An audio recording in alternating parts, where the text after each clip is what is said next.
All right, we're live. Welcome everybody to our second edition of the Rejects Brunch Show.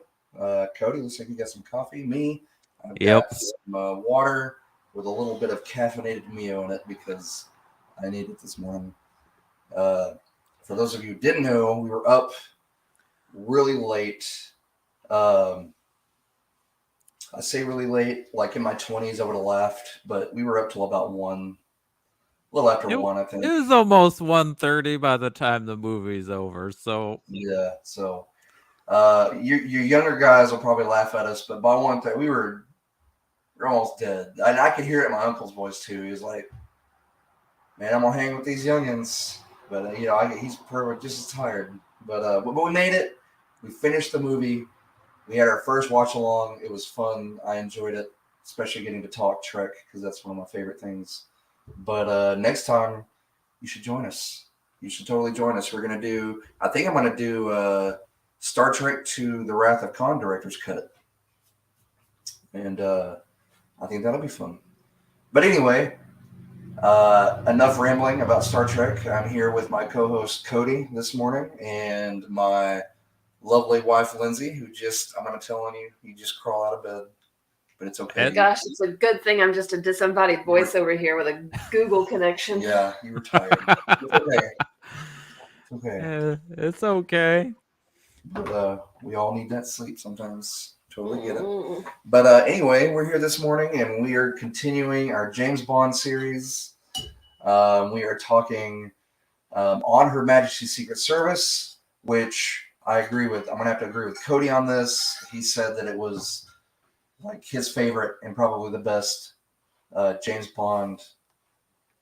Now, is that out of the originals or out of all of them? Like, This is my favorite James Bond movie, single-handedly. And I know that for years this movie had a bad reputation because it didn't do well in North America and because the star George Lazenby, this is the only Bond movie he did. He's not an actor, he was a model. So I think a lot of the bad reputation of this movie comes from either people not watching it and just not think, or when they see it, not thinking it's a Bond movie. But I mean, you got to look at like how well this movie is shot, the action sequences, the score. This is like one of the best made Bond movies. And you've got an incredible lead actress, the late Diana Rigg as Teresa. She's amazing, and I think part of the reason she was cast is like they knew they needed a strong actor to kind of right. help with Lazenby. And then also I think Mr. Telly Savalas Kojak is my favorite Blofeld.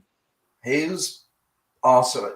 Tully Savalas is just suave anyway. Like that dude just oozes cool. Um, so yeah, I mean his Blofeld is amazing, and I'm so glad. I am making an about face on this because this is probably has become one of my favorites as well. Like it's not that I didn't like it, but I was so used to the Moores and the Connerys. Um, Yeah, because Lazenby's right there. Connery right. leaves. They're like, what are we going to do? We need a Bond.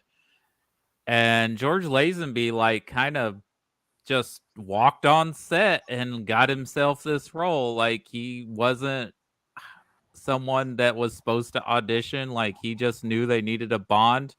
He went Well, he the went and got studio, his hair cut where Sean Connery got his hair cut. He went and got a suit like fitted for him, like, and then he walks on set.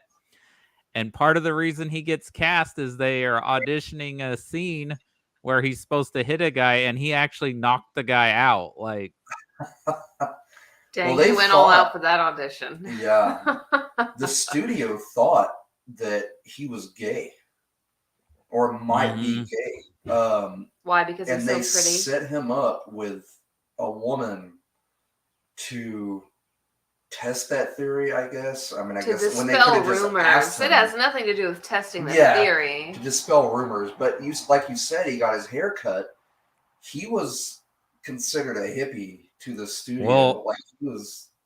I don't want that's to say quite full on hippie, part of the reason why he doesn't come back is because like after they stop filming, he lets his hair grow out, he grows a but beard, and they're like, "What are you doing? You're James Bond. You can't be looking like this." And like right, he probably would have been a really good Bond had he stayed on the series, but you know, I don't know he was talking to or hanging out with, but he's like, yeah, this is dead. This is over with. This is not where culture's moving. Here we are 50 years later, we're still talking about James Bond. But right, you know, yeah, so I think part of that is like it's right there between the Connery and Moore eras, and because it wasn't that popular anywhere besides England, I think for up until I'm gonna say the early 2000s, which I remember reading in a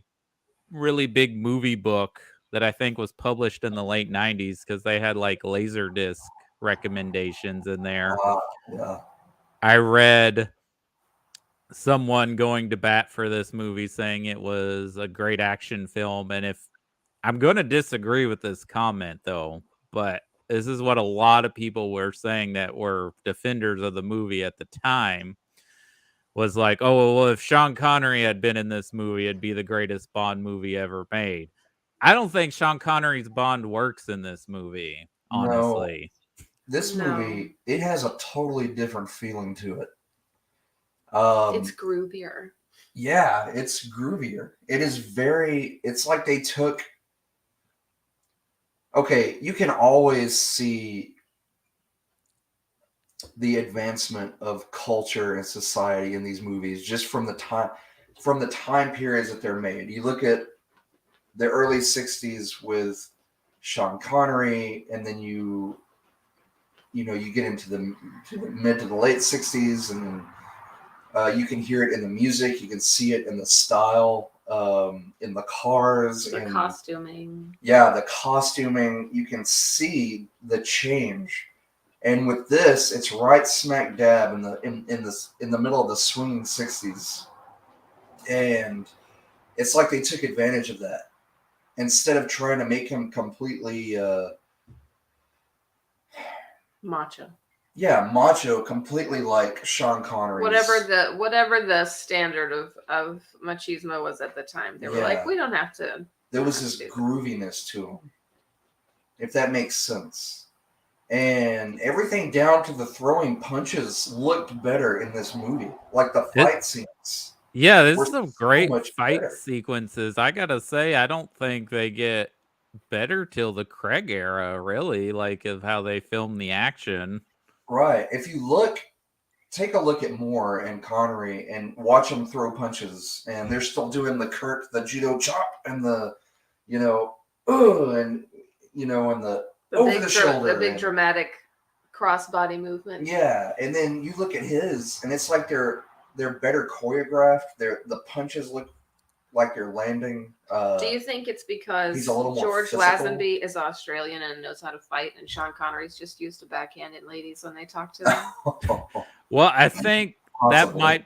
that might be a possibility, but I also think because the guy who directed this, Peter Hunt, who didn't go on to direct any more Bond films, you edited all the previous Bond films up to this point. So I think that may have a key to role to play here of how well the action is because this guy used to be an editor. Right. And it's a shame that he died like really before this movie started getting kind of reclaimed as one of the best in the series. Right. Like, because now, I mean, there are still people who are like, "Oh yeah, that one." Yeah. But No, there are after rewatching it, I absolutely love it. Like I've seen it since then. Like I don't know what it was. Like rewatched them all. Like it's probably been 4 or 5 years ago now. That we watched them all in a row. Yeah, because we were over. Because it was right before we moved. Yeah, so it's not that it didn't land, but for some reason it just. But watching it this time around, and I think it was your suggestion to pair it with a Craig Bond. Well, It landed. Because they're both him. gems. Oh, yeah. It totally stuck. It definitely is the director of No Time to Die. He listed this and Casino Royale as his favorite. I suspect this is Daniel Craig's favorite Bond movie because I feel like they've been trying to like make their own version of it with these last two Bond movies. And like especially in No Time to Die, they're playing the All the Time in the World. And they're even playing segment of the score in that conversation between Bond and Q. They're playing the On Her Majesty's Secrets, which I think is John Barry's best score in the franchise. I love the opening score. Oh, of course. Do you know that Psychedelic Furs did a cover of that, if you're interested? Oh, interesting. Do you guys suspect which blockbuster film that's made by one of our biggest filmmakers kind of copied this movie? Ooh, you'll have to draw out some more hints. We have a lot of big filmmakers. Well, he's a British guy. He did the Batman movies.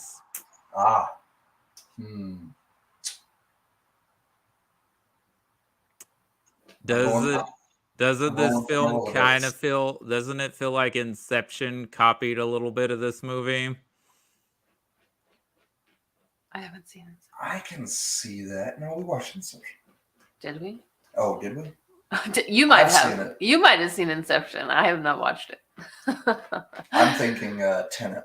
We watched Tenet. No. Yeah. Well, Tenet is basically him trying to be like, well, I'll just go all out. But Inception, like when they get to the third level of the dream, it's in there's a snowy and there's a fortress that looks very much like Blofeld's lair from this movie. And there's like a bunch of skiing and stuff, which I guess this is the first ski chase sequence in a Bond movie, still the best, but I feel like they've every once in a while they're like, we got to go back to that ski. Yeah, people love skiing. I love the Angels of Death, mostly because none of them have done Bond girl names. Right. But then they're most of them are just called a German girl, an Australian girl. Yep. And they all have weird food allergies and they are all super horny. Yeah. That sounds like a really specific Facebook set of boobs number 2, set of boobs number 3. Well, no, they have to. You have to identify their boobs as their nationality, apparently. Yeah. Well, yeah, it is pretty racist in that dinner scene because don't they have like the Asian lady eating rice, and then they have like the Indian lady eating some kind of flatbread or something? Yeah, it's. I don't know if that's intentionally like racist towards the girls, or if it's because they assume audiences are dumb and won't understand like the picture they're trying to paint unless they paint it very specifically. Well, this is 1960s. Yeah, no, I get it. I get that it was rampant. I just, oh my goodness. You know something I like about this movie that I don't think they've done in any other Bond movie? What's that? He's actually being a spy. He's pretending to be somebody else. He's not just like, I'm James Instead of just Bond. telling people his full name all the time. You think by now bad guys would be like, oh shit, James Bond. Instead of like him introducing himself like every single time. Hey, weren't you that guy that blew up that island a couple of years ago? No, that's not that me. Happens to me all the time, but that is someone James else. Yeah. Totally a different guy. But apparently Lazenby was a pain in the butt on set. So that's not him when he's doing that voice. That's the actual guy he talks to, the genealogist. They dubbed his voice for when he's pretending to be that guy. Oh, wow. And also that's why some of his outfits look a bit ridiculous, as the costumers are like, okay, buddy, we'll show you. You think you're hot shit? Trying this frilly cravat. Good luck. Because he wears a kilt in this and a deer stalker. Like, he's not wearing the most suavest outfits, you know? I just figured... That does sound like costumers' revenge, just a little bit. I just figured it was just them trying to make it different. It's wacky. Make It's him his crazy. own You never know Bond. what's going to happen Yeah. next, James Bond. You know who But- else is probably a fan of this movie is Mike Myers, because he kind of Yeah, plays he is. with. He loves those Bond movies. This is probably his favorite Bond. Oh, that's good for your phone. But, Well, I think its appreciation definitely grows with people like Christopher Nolan, who says this is his favorite Bond movie, and then Steven Soderbergh, who basically says this is the only good Bond movie. It's the only one that matters. Oh, ouch. wow. Whew. I mean, I wouldn't. Sharp I think criticism. every Bond has its place. Are they all the greats? No, but I wouldn't discount them all. I think they all bring something to the table, even though they're not. They all add to the legacy. Yeah. Good or bad. Do you know what I was thinking about George Lazenby's face? It was like if you made AI watch all the Connery and Moore Bonds, and they were like, but make sure he's not old enough to be any of these girls' grandfather. Yeah. And then it came to the picture of George Lazenby. I know we've probably mentioned this 100 times, but that's what Roger Moore stopped being Bond for. Like, was because because Lazenby still has like that groovy spy vibe, but not like, hey girls, are these your school friends? Like, I saw that article yesterday, and I was like, it's funny, we've been talking about this. So I read it, and he was like, it's not that I wasn't physically capable. He said I could have kept making them. Like, I was physically capable of still doing the fight scenes and stuff like that, which towards the end weren't abundant. All that action-y. But it did. But he was like, I did. They kept getting younger and younger, and that was gross to me. So good for him. Good for Roger Moore. Yeah, he does have safe granddad vibes. We hope. Yeah, I mean, it feels so forced in the Moore era too. Like, oh well, I guess we have to because it's James Bond, right? But Lazenby is almost 10 years younger than Sean Connery, right? Even better. Yeah. So he's he's not even 30 when they're filming this, so he's probably the youngest actor to ever play James Bond.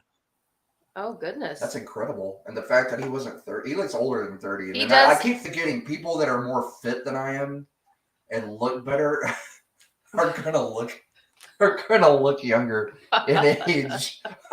Because I was sitting there, I was like, oh man, he's gotta be like mid-30s when this is being made. Is he like 8 foot tall or something? I don't think it's all in that chin. It's just that big square head. That chin, like he does have a big head. Yeah. I just assumed that, like, because wasn't the body the body of Darth Vader? He was an Australian actor, wasn't he? And he was. Oh, he was a big man, David Prowse. He was yeah, like boxes stacked on top of each other. They did dirty, but we won't get into that. That's a different episode. Yeah, no, Lucas did him dirty, did him real dirty. But anyway, we won't get into that. That's a whole other story, kids. This movie is incredible. As I said, it's well shot. The action is incredible. I love that there's actually a love story. Like that there's like, wow. It's not just, oh, this is the female lead and I'm going to sleep with her by the end of the movie, because that's what James Bond does. Yeah, he gets married.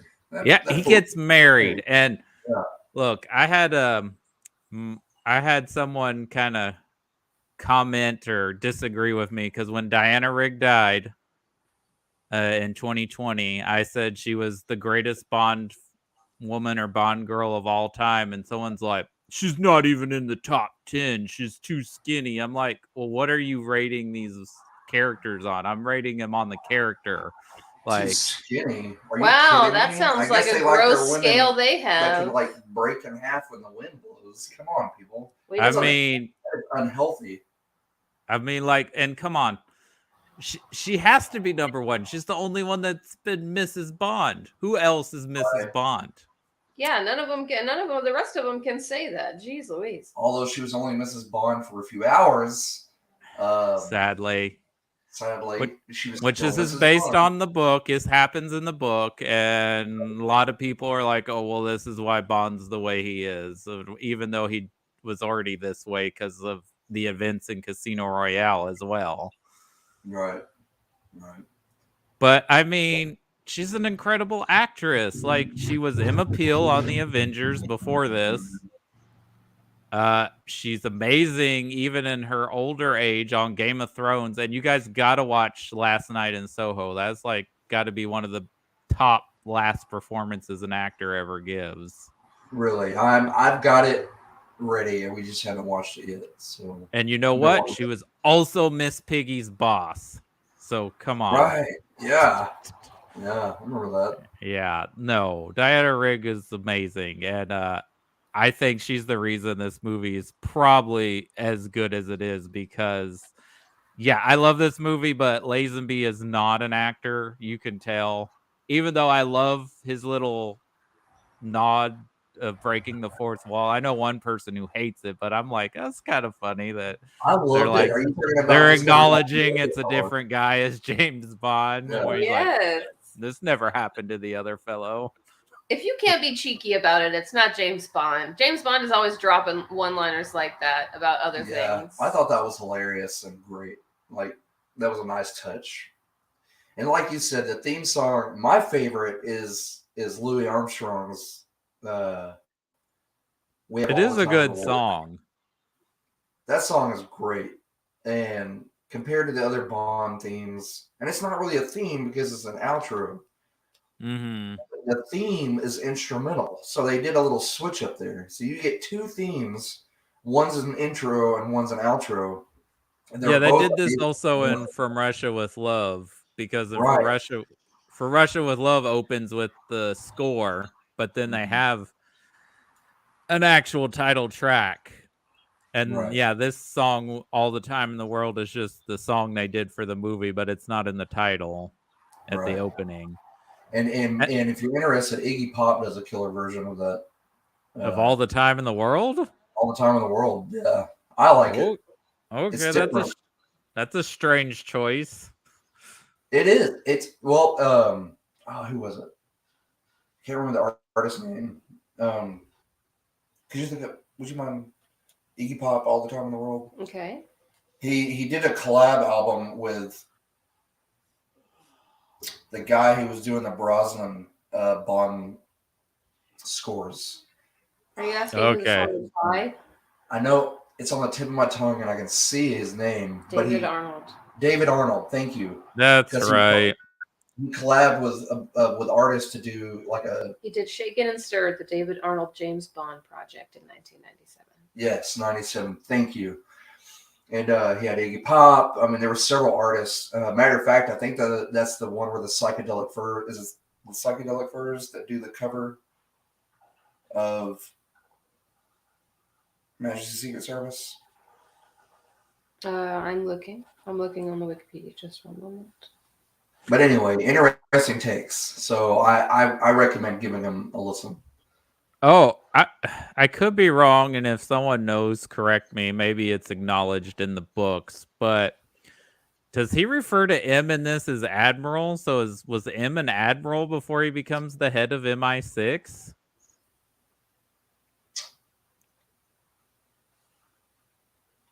You know, I'm lost on that one. Because when he goes to M's house, like, I guess his servant or butler or whatever he is, he's like, is the Admiral in? Oh. That's what it sounds like he says. I could hear it wrong. Yeah, I didn't notice that. But I also love it's another time M is just irritated with James Bond when he's like going off about the butterflies or whatever. And he's like, is there not anything? You're not an expert. Yeah. He's like, oh, I'm tired of your mansplaining, Bond. At least somebody said it to his face. Finally, dang. Well, that's not the first time this Bernard Lee, the original M, because like there's a scene in Goldfinger where they're at that guy's house talking about gold, and they're either talking about gold or what are they drinking? Brandy? I think they're it was drinking brandy. Wasn't it? Yeah, and Bond goes off something about the alcohol, and M's just like, "Oh, this guy, This freaking guy, I can't take him anywhere." Right. Oh, the propeller heads. My bad. I thought it was They do psychedelic on Her furs. Majesty's Secret Service. Okay, propeller heads, guys. Which I don't know how many of you people have actually heard of them. I mean, you may have. I have. I thought they were really obscure, but who knows? But anyway, give it a listen. I also love Blofeld's lair in this movie. It's so cool. It's like a cool evil villain lair. The ski top, the mountaintop resort or whatever. Yeah, that was awesome. And he's got like the icy. I love Telly Savalas, man. He's actually scary and he was villainous. Well, he didn't make him scary. He just made him groovy. Like he made him. He made him. The villainy cool, doesn't have to be scary. It can be other things. But I meant like confident. Yes, a confident villain. We all appreciate confidence. Fake it till you make it, babe. I think the other assume the sale. You're definitely going to get James Bond in this one, Blofeld. Trying to be evil, but he was just so cool at being evil. I mean, yeah, and I love that he's like pretending to be like some kind of baron or something. Like he's like taking someone's obviously ancestral, whatever. Yeah. Probably killed him and is like, oh yeah, I'm blood related to these people and I'm heir to this fortune. I also love the character of Teresa's father, who I guess is a sort of a crime boss too, but like not as evil. Like I guess he just does illegal things to make extra money. Right. Just a dab on the side. But yeah, man, I loved rewatching it. I loved rewatching this movie, and it's such a pleasure. Like it is it's up there now with me. It's a fun time. I would go so far as to say, Cody, I hate to steal your thunder there. I'm not really stealing your thunder, but it's up there with like number one. You can share my opinion. That's not stealing my thunder if you agree with me. Man, you totally changed my mind on that. Because, like I said, that's so nice about doing this, because there's movies that you just like don't really think that hard about, and then you have to.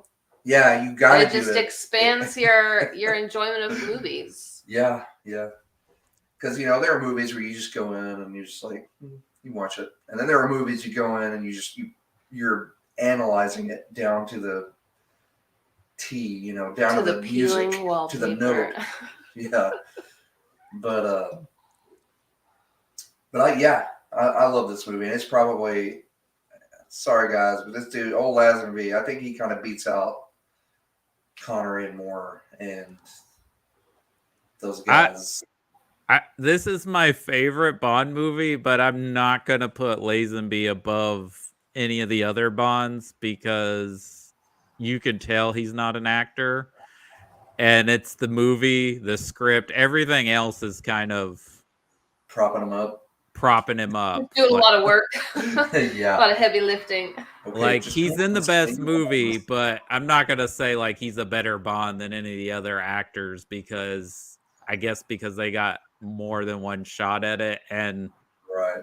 They are actors. Like I think maybe it's just his build, like I don't know.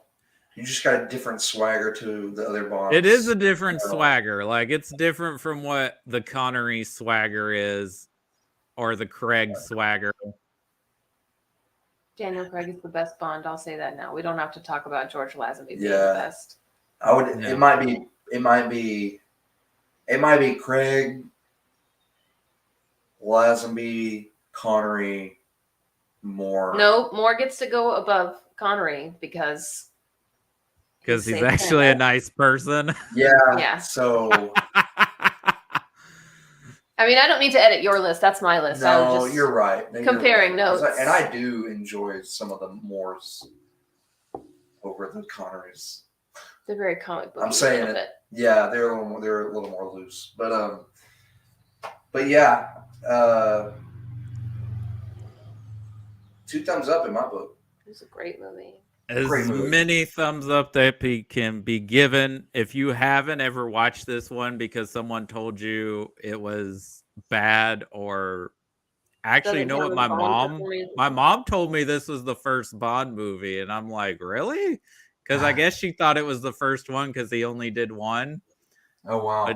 But they probably wouldn't have done more if this was the first one. But like, yeah, if someone told you this movie is bad, either they haven't watched it in the last 20 years, or Right. they're putting all of their ill will on Lazenby. But go back and watch it, especially if you've enjoyed most of the Daniel Craig output. Like, I think you'll like this movie a lot. Right. And speaking of Daniel Craig, our next movie, the movie that was paired with this, which I think was an excellent pairing, is No Time to Die. And you mentioned earlier that this must have been their favorite Bond movies, because you do see them pay homage to this, not only in the score and with the song at the end, but just imagery. Mm-hmm. Even in the opening credits, during the theme song, they kind of paid homage to all the Bonds, but you can definitely see Majesty's Secret Service imagery in there, and it's really cool. Yeah, they're going for a same vibe, and I'm happy that Daniel Craig goes out on a high note, because I mean, he deserved it. He absolutely did, because he has elevated this franchise to where I don't think they thought it could go. And maybe people are taking it serious again. Yeah, he elevated it from comedy to like comic relief, and just, oh, those are silly, fun, blown up movies, to Bond can be a really great action franchise if you just put the work and the time into it. And they did that with Craig. They really did. I gotta say that I think part of this is Barbara Broccoli's work too, because she has made a really good part of trying to make each of these entries more cinematic than they used to be. Right. Like, even Spectre, which I have issues with, it is shot incredibly well and it looks great. But like, and now I'm wondering, like, are they always going to get these big name directors now? Because since Skyfall, they've gotten like known directors to come in and make these Bond movies, instead of just some guy who directs, or a guy who used to be an editor and now we've promoted you to director or something. Right. Like, I don't know. And like, we're waiting. Like, this one was 6 years. I mean, part of that was COVID, because it was originally supposed to come out in 2020.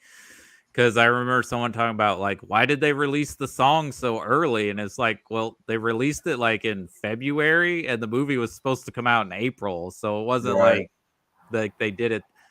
And even before COVID, like, this movie had a whole different director, and they fired the director over creative differences.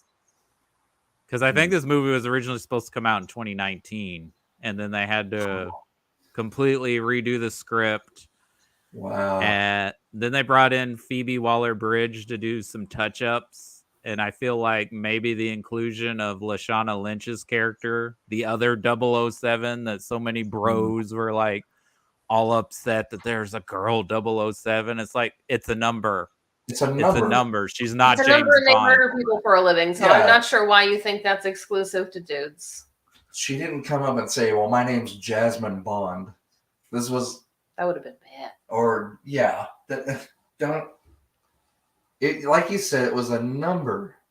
It's a job. It's a job title. They thought he was dead, so when a 00 dies, that number is open to issue to another agent. Yeah. Also, I think Daniel Craig's Bond has been retired more than any James Bond. Yeah, especially Craig. He did several times, but that was him low-key wanting to get out of it, and then just brought him back in. You know, he just got dragged back into Also, it. I wish I could go low key and off the radar like James Bond does. Like, you realize that in this one, James Bond's basically living on GoldenEye, Ian Fleming's island he had in Jamaica. Yeah, that's his house. That's Yeah.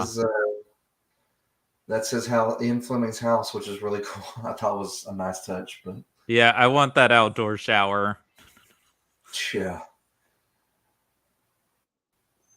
Go live off of rum and lay on the beach for.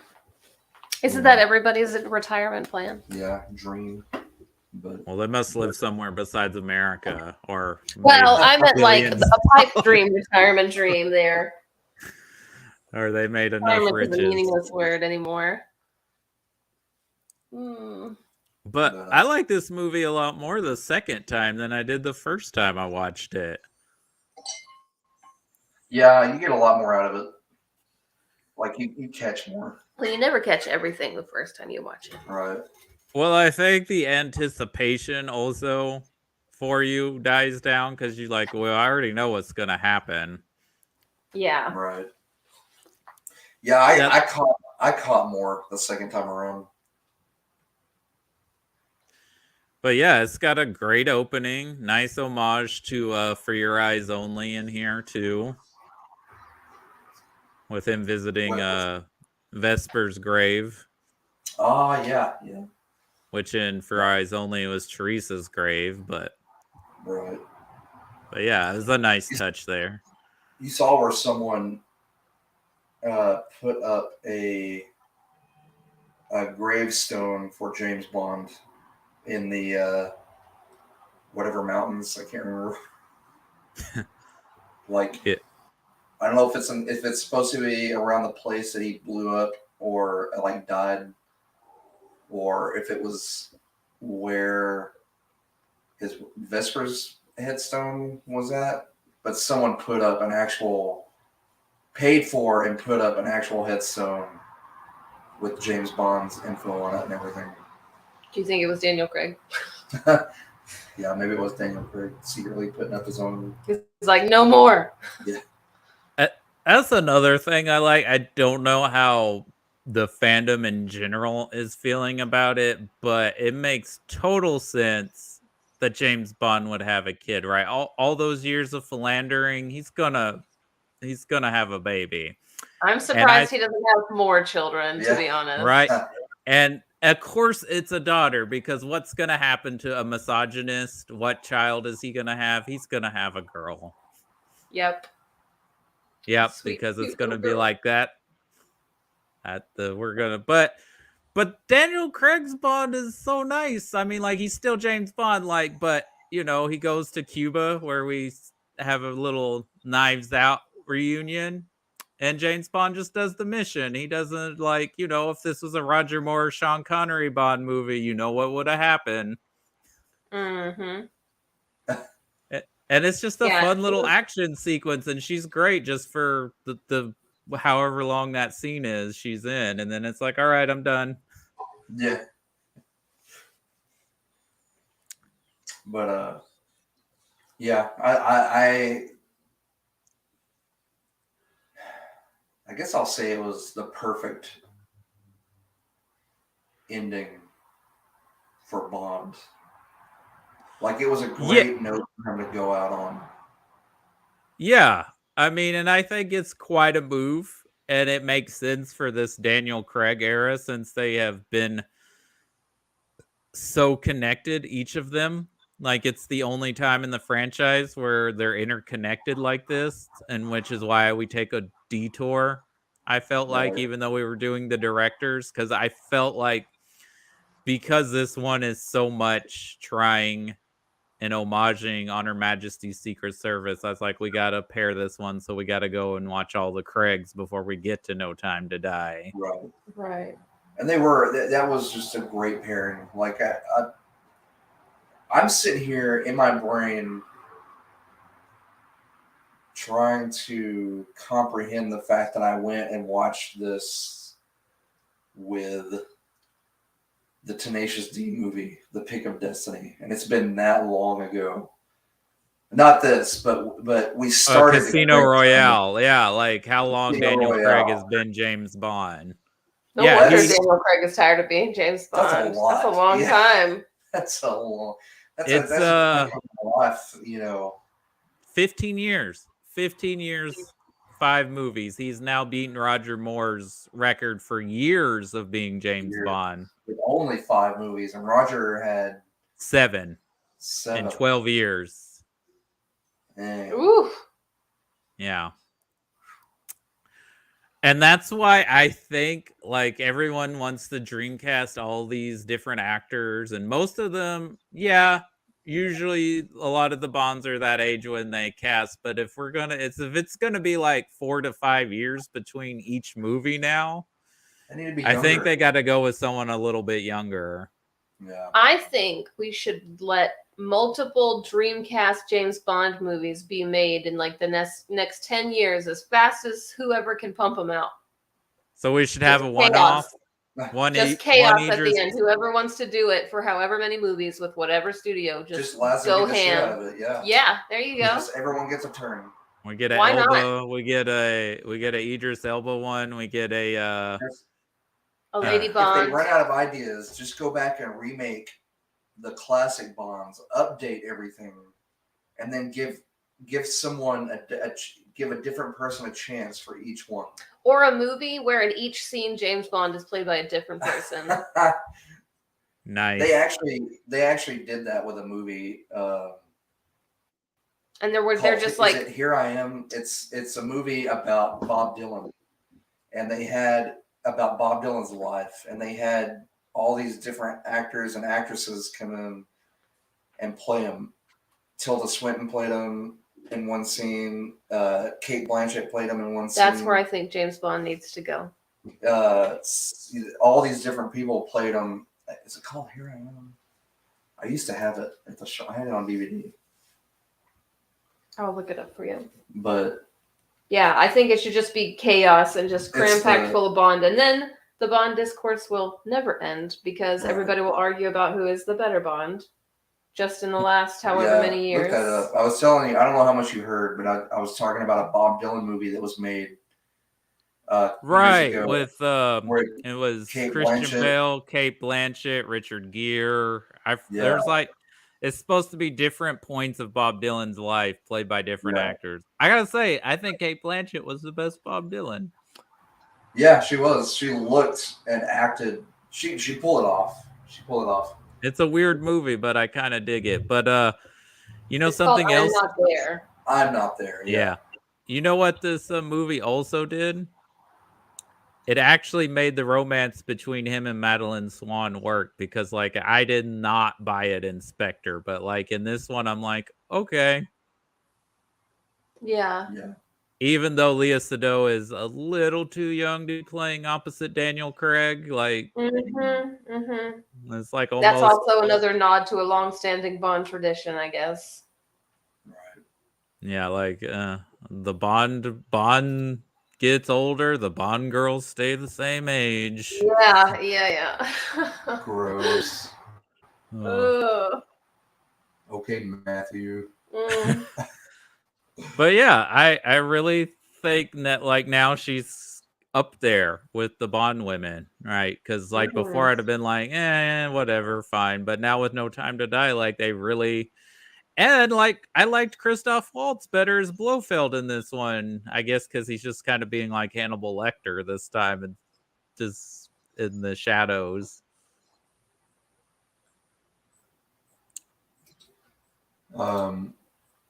Yeah, I'm kind of torn between like the very like in your face rivalry between Bond and his villains versus like, aren't we supposed to be spies? Should we really be making this much like having this much face-to-face interaction?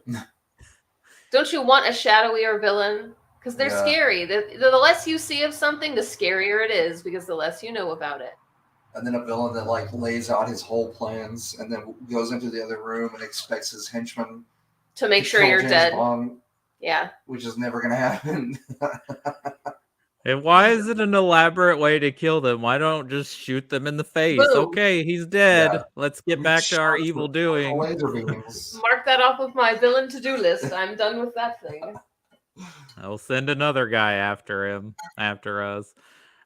If I have a complaint, it is the villain, not Christoph Waltz, but Rami Malek's character. So my He one was big a complaint. little weak in that one. Yeah. Well, one, I'm like, well, what is his scheme now that he killed all of Spectre? He just wants to infect the whole world with a virus. Like, okay, I just don't feel like in a Daniel Craig movie the typical megalomaniac Bond villain works. Right.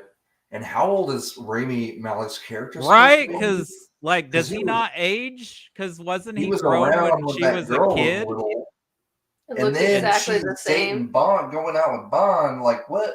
How old is this chick? And Or she's how old is he? 35, so how old is Rami Malek? Like, It's he's all got his to genetic research. he's got to be at least in his 50s, right? Yeah. He has a great skincare regimen, being a recluse and not going outdoors very often. Dude, well, his skin was the problem.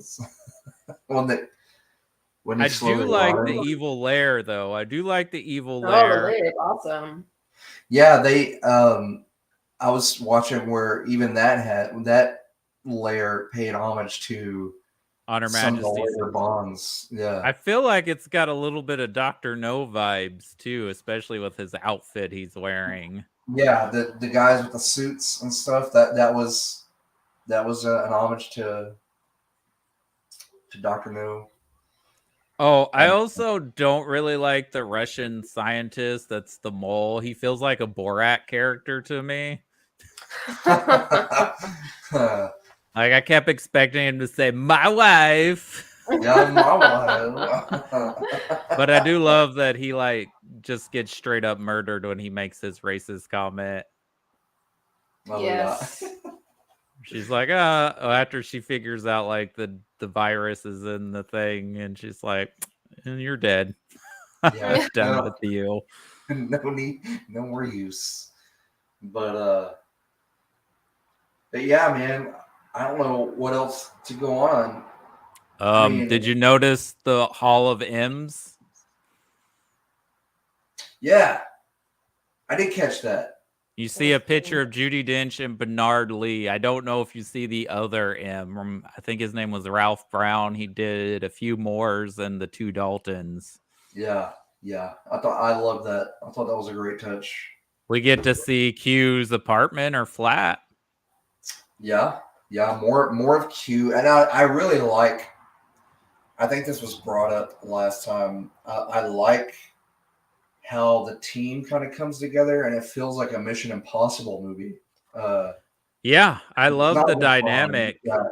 You've got his little inside help. You see his support network, and for once, instead of pretending it's just because he's so damn cool and good at his job.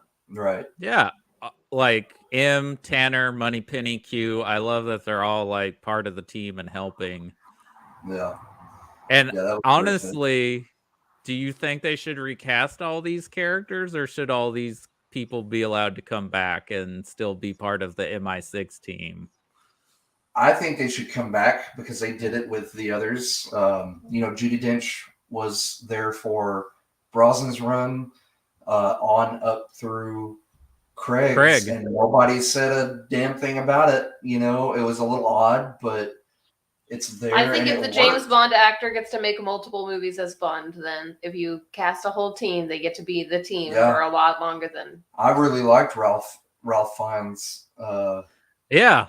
I mean, he's not old, so he could play M for quite a while. And even if you cast a younger Bond, keep Naomi Harris as Moneypenny, why can't he flirt with the older woman that works there? Right. Why does it always have to be a young, you know? That's right. Let's flip the script on this James Bond nonsense. Everybody make your own James Bond movie. And Ben Wisham's fairly young to be Q, so he could play Q for forever, as far as I'm concerned.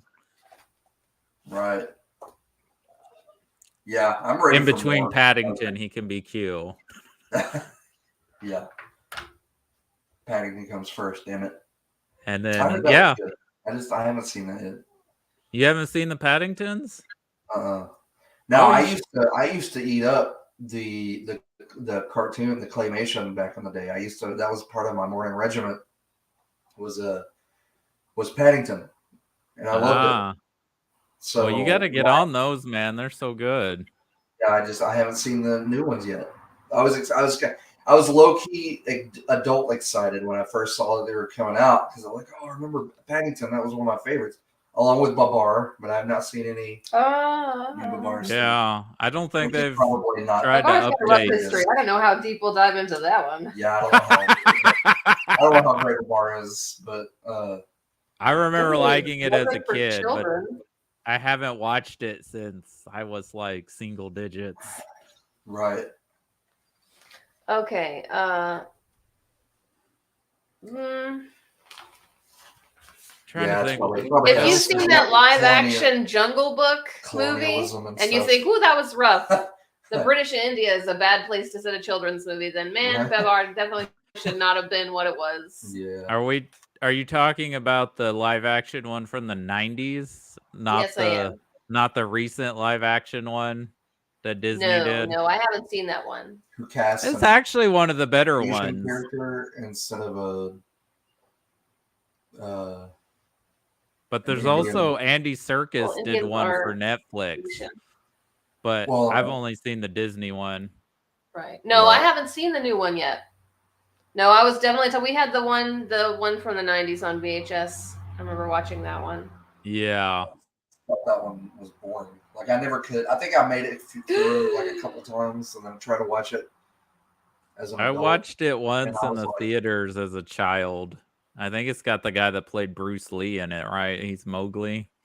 He played he played Bruce Lee and what else was? It came out in 1994. Mm-hmm. I remember it coming out. My parents rented it, and I was like, "Oh, a Jungle Book." And even back then, I thought it was kind of boring. I was just really excited about the animals. Yeah, I was just like, "Oh, this is different." What glowing praise! This is different and boring. I loved it. Jason Scott. Yeah, that's his name. Gary Ellis was in it. That was probably another reason I liked him, though. He was definitely the bad guy. Yep. He's a good bad guy. I'm trying to think of what else to say about No Time to Die. It's just so good. I'm amazing. I'm glad he went out on a high note, and I think that's why he came back and did one more. He's like, I don't want to go out like so many other actors who have played James Bond. Just like go out on a whimper. Right. Well, because none of the other actors knew it was their last Bond. Well, maybe Connery did because Connery just came back for the money, so he didn't really care. Right. Right. Slap that wig and grab me the girdle. I'm going back to work. Lazenby kind of shot himself in the foot for not doing anymore. Moore was just like, okay, I'm too old for this now. He did pull to Danny Glover. I'm too old for this. Timothy Dalton didn't know it was going to be his last one. And for whatever reason, the rights to make more movies was held up legally for years. And by the time they get to make another one, they want him to sign a contract. And he's like, I'm about to be 50 years old. I'm not doing multiple Bond movies. I will do one more. And they were like, well, I guess we'll recast then. And then also Brosnan did not know it was going to be his last one. And then they just call him up and it's like, yeah, we're going in a different direction. Thank you for being James Bond, but we're recasting the role. Well, that pat last on the back one, and a kick out the door there, Pierce. His last one was a whimper, and I'm so sad that he went out like that. That was his last Bond, because that, to me, out of every James Bond, that is considered the worst James Bond. Now I'm gonna have to go back and watch it again for our review. To confirm that. But I can tell you, I'm gonna be hard to press that another one makes it, because even the ones I've kind of like said, oh, they're not that great. There's something in them that makes them a little watchable, like even if they're not that good. I'll have to go. I'm gonna have to watch it again after 20 years. Oh, you haven't seen it since it came out? Wow. I watched it. I watched it when it came out, and when we were rewatching a couple of years ago, we only made it up to the second, either the first or the second Timothy Dalton, and then we ended up moving, and we just never picked him back up. So, like, Okay. I've seen him multiple times through. I watched it when it came out. I saw it in theater, and then I watched it when it came out on DVD, hoping that maybe it was just some bad dream. Like maybe there was something that I missed in it. But I remember sitting in the theater like, this is cringe. And I love James Bond. Like I watched all of the Brosnans in theater. They were decent. You know, there was something in it that I liked. But that one was just bad. Like the puns were just out of control in that movie. And there's a time and a place for the Madonna theme song was horrid. It was the worst to me, the worst theme song. Speaking of which, I know some people don't like this one because of who the singer is, but I think this "No Time to Die" song's a banger. I really like it. I liked it. I'm not just a huge Eilish fan, but she nailed it on this, and I think she did a great job. It feels like a Bond song to me. It feels like it's right there in the company of something like Goldfinger or GoldenEye. Yeah. Now, I think Adele killed it with the best Craig era theme. Oh yeah, definitely. Like that's like the perfect singer for a Bond song. Yeah, that one was for the 50th. She nailed it. It was awesome. And it's Shirley Bassey reincarnated. I wish we would have gotten Amy Winehouse to have done the Quantum of Solace song like originally they were going to do, because I'm sure that would have been great. Yeah, that would have been great. But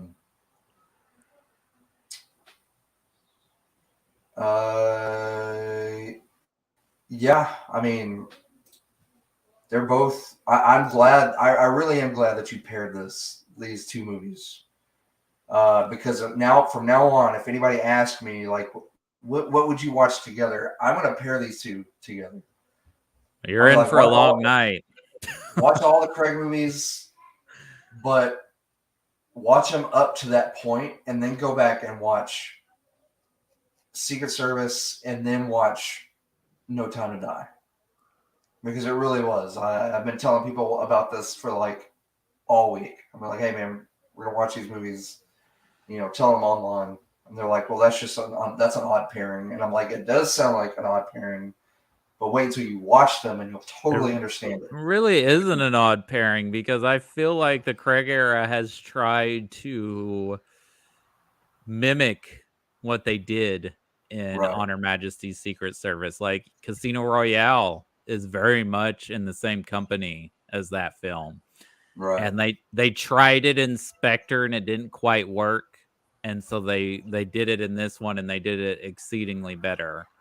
Like, really, is top notch. I hate that they kill Felix Leiter off in this movie, but I mean, it rings so true. Like that homage to For Your Eyes Only death is so much better done in this one, because I forget who he does it and who they killed. It was, I guess, some sort of contact or co-worker. But in this one, like, he feels it, because him and Felix have been colleagues and friends for decades, and you killed him, and you were supposed to. So in the Dalton Bond, they kill Felix. Gets married. They don't kill Felix. They kill his wife, and then cut up. They feed him to a shark, but he doesn't die. Wow. Yeah, it's a really dark movie, but we're going to talk about it next week. Right. Yeah, we'll get into that one. But you're right. It does it, because I was shocked when I saw it. You know, I was like, wow. Because you don't know, it's a foreshadowing when you think about it. Because he's losing his friends. That was probably one of his best friends, besides, I don't want to call M or Q like they're friends, but I would say other than Felix, his closest friend is Moneypenny. Yeah, yeah. But this is his work buddy that he, like you said, he's known for ages, and yeah, he feels it. He really feels that one, and it sucked. It really did. Oh, and Uh, that's a really sweet moment in On Her Majesty's Secret Service where he throws the hat to Moneypenny right before they go off. right. Yeah, that was. We'll wait for Lindsay to get back, and then we'll go ahead and wrap it up because I think that we've covered. We've pretty much covered both these movies, Man. and yeah, No Time to Die is not my favorite Craig film, but I think it's now in my top 10 Bond films. I can't believe the first time I watched it, I was like, oh, it's pretty good, but no, this is one of the best Bond movies ever made. I like the bookends. Everything in between is good. Well, Skyfall, I think, is fantastic. Yeah, Skyfall is great. Well, let me rephrase that. Since you said you brought up Skyfall, maybe it's Casino Royale, Skyfall, No Time to Die, and then Quantum. Yeah, I would put Spectre last just because of how ridiculous it gets at the end of the movie. I know it's probably a better shot and constructed film than Quantum, but like I don't mind Quantum. It's fine. It's like one of those you watch if it's on, or if you watch it right after Casino Royale is pretty good. Right. But Spectre just infuriates me when it gets to that like last 30, 45 minutes. It's just like, okay, you just went from a pretty good Bond movie to just, why did you go there? That's stupid. Yeah. But Casino Royale, that blew me away because I had just watched, spent the last however many years growing up watching Pierce Brosnan. So you kind of have this way that you think Bond should be, or that a new Bond is going to, it should be portrayed. I remember sitting down, and after that first scene, the bathroom fight scene, and then when he shoots the dude, he's like considerably. And he's talking, cuts the guy off about how hard it is to kill someone. Mm-hmm. And I was like, holy crap. That blew me away. And then you launch into the parkour stuff, and I'm even more just blown away by it. Well, so yeah, it just.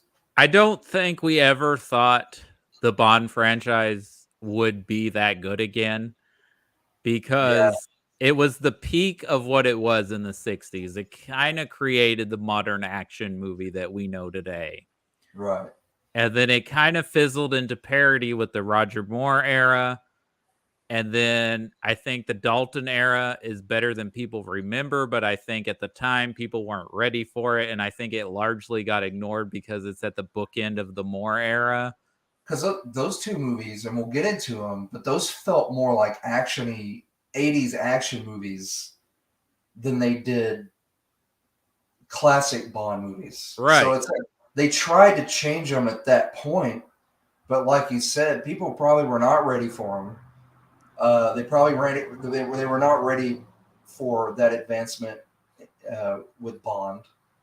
So they kind of went back to the campiness of it, and you can see that in GoldenEye. Because the Brosnan era is kind of toting that line between a Connery and Moore film.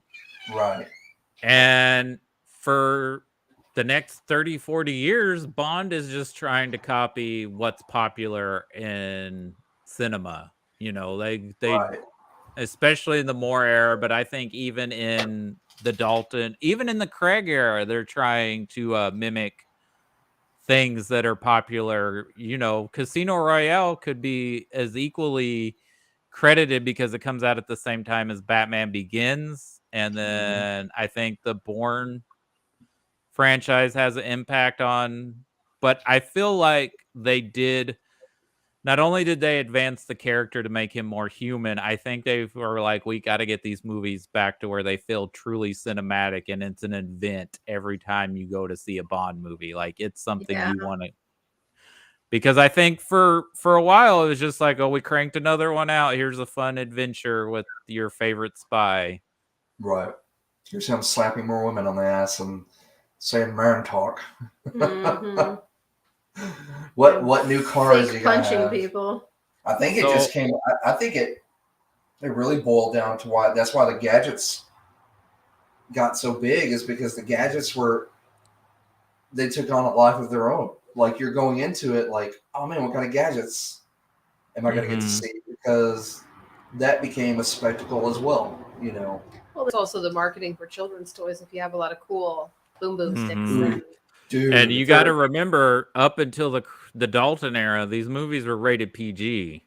Right. I mean, partly because there was no PG-13 till the mid '80s, but also Temple of Doom. Yeah. Helped with that. So Yeah, Temple of Doom. Thank you. Yeah. Steven Spielberg and George Lucas going through your divorce issues. Yeah. Create a whole new rating in the rating system.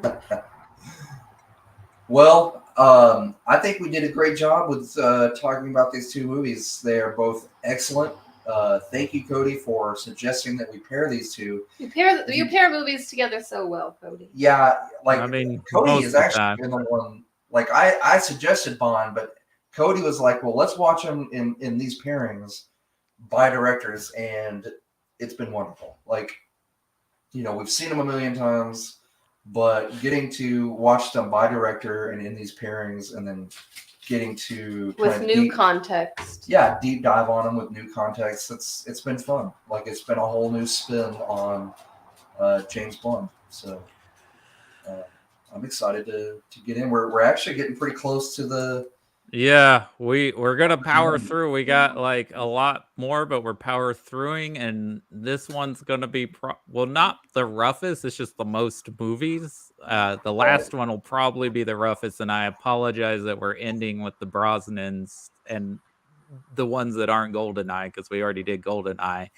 Right. But we are finishing the 80s because John Glenn directed all of the films made in the 80s in the franchise. We already did For Your Eyes Only. That's probably our weirdest pairing, was For Your Eyes Only and Quantum. But I was like, we should pair it with something. They have kind of similar plots, but they're completely different. But yeah, so 2 Moores, 2 Daltons, Octopussy, A View to a Kill, The Living Daylights, and License to Kill. Whew. But we're gonna do them. We're gonna do them. And you know what? You can mark that off your list, babe. That you have seen every James Bond movie. I can't wait to impress all the boys with my movie knowledge. Yeah, you should. You should impress people. Well, hey, guess what?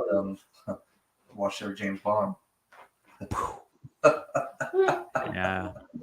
If that's bragging rights, okay. You know. I don't care who you are. That's impressive.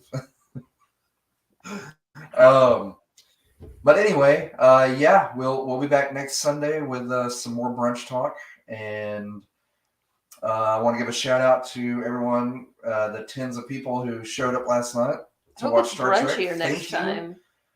We will start earlier next time, but but man, it was fun. I'm glad we got to watch this 40-plus-year-old movie together and talk about it, and we had a blast. And I hope to do some more watch parties with different movies. Maybe we were talking about doing the summer of '82, so maybe we can pick certain movies to do watch parties with or something. I think it was fun. It was fun. I gotta plan my grown-up battery charging better. We had a long day, and it was a long week. I don't think we're ever starting that late again. I'm gonna set a. We cannot. No, don't do it. I'm gonna set matinee times, or setting matinee times, or like at least matinee status. Yeah, at least by 8 o'clock. If we get there early, we get the discount for senior citizens. Exactly. But we'll set it up. We'll set it because I'd like more people. I think maybe because it was so late, but and it is a 2+ hour movie. So, but anyway, it was fun, and we'll do some more. So yeah, we've got that coming up next week. More Bond. Let's see what's next weekend on the main podcast agenda, Cody. 1492, The Conquest of Paradise and Kingdom of Heaven. Ooh, I'm excited for that one. I've got the Well, I'm extended. excited for Kingdom of Heaven. I'm not excited about Christopher Columbus. I'm not either. I'm interested to see it. Do you think Christopher Columbus's mother said that? You think he got to a certain age and she was like, "That one's a write-off. There's nothing good. Nothing else is coming from that." I do want to drop some truth on historical bombs. About Columbus not being the first to discover America and the slave trade and the genocide and everything else. So I hope you guys are ready because we're going to talk. We're going to talk about This is so cringy that Ridley Scott made this immediately right after Thelma and Louise. It is, but keep in mind, this is the early 90s. A lot of stuff was not being taught or brought to light. No, I don't think we get to keep using that excuse Columbus was still thought of as someone important. Yeah. I think my parents, they still have their Long John Silver glasses. But go back and look at the textbooks in 1991. No, I'm not arguing that public education was its best. I'm just saying it was when we didn't know better as people in the early 90s because of where we were developmentally. But I'm pretty sure it was well documented how awful he was from the beginning. Yeah. Well, I remember even when I was learning about Columbus, which is after 92, I think it's like 94, 95, maybe 96. I don't know. 5th grade, I think we talked about him. That like he didn't even intend to find America. Like he was wanting to go to India and like Spain thought of him as kind of like a loser. Like he was bankrupt and like, they just kept letting him go on these other excursions, but they just were worse and worse each time. It's really the audacity of saying he discovered anything when there were already people there. Right. Exactly. That is not a discovery. That is a meeting. You met someone. Not only were he's also not the first white dude to get there. Leif Erikson got there 200 years before him in Canada. Exactly. Yeah, Vikings were over here after Native Americans. And then Columbus, decides to show up. And then for some reason, we're all like, well, let's pick Columbus to, Was it because the Vikings had the good manners to be like, sorry, it's occupied, clearly, our bad. We'll figure something else out. Or like, holy shit, there are people here who will, who don't want us here. I don't know. Who knows? Oh, yeah, we don't have to defend the Vikings either. Yeah. I know that's No, we don't need to defend the Vikings. It is kind of funny, though, that these Nordic people go to the one place in North America that matches their climate. I bet you they were like, we got this shit back home. Well, let's go back. Yeah. This is just like our home. Somewhere that looks exactly like where you live. Yeah. All right, guys. Well, thanks for joining us, jumping in, and we will see you next week for 2 great movies. One great movie and one questionable movie. And one movie. And then we'll join us for brunch as we continue with Bond. Yeah. I got to go in there now. I'm going to go dig out my 4-disc extended version of Kingdom of Heaven because that's a really damn good movie. Yeah, that is a good movie. I haven't watched it in years, so. Oh, wow. It must be the DVD because my Blu-ray I think is only like 1 disc. It's the DVD, yeah. That's back when it was, the whole movie came on 2 discs. You might have a few special features, and then you've got like 2 discs with nothing but special features on it. So, what a time to be alive, where all that shit can be put on one disc. Well, that's because home media has gotten less of a big deal. So, it's just like, we'll just put it on 1 disc. We'll have a commentary track if someone wants to listen. Special features were huge, though, man. I love special features. So it just, when I go pick up that DVD that was like that thick that I knew that had like 5 or 6 discs in it, I just got those chills like, all this content over a movie I already love, But But anyway, all right, guys. We'll talk to you later. We'll see you next week. Have a good Sunday. Do not light any fires. It's really breezy. I think there's a burn ban, isn't there? There is It's burn a very ban. important one. Please don't burn anything. We also have severe weather coming back in tomorrow and Tuesday. So, well, of course, it's April. Yeah. What is it with Mondays? Why are we scheduling all the bad weather for Mondays in April? Yeah. Because Garfield hates Mondays. And Garfield controls the weather. That makes perfect I sense. guess so. Garfield controls the weather. So hungry. I did not eat anything. Talking about Garfield and lasagna. Anyway. All right, guys. We'll talk to you later. Cody, appreciate you jumping in and joining us as always. It was fun. Yeah. And everybody have a wonderful Sunday. Yes. Enjoy it. Whatever you have to or are just going to do for funsies. Right. I think I'm going to finish Undiscovered Country out.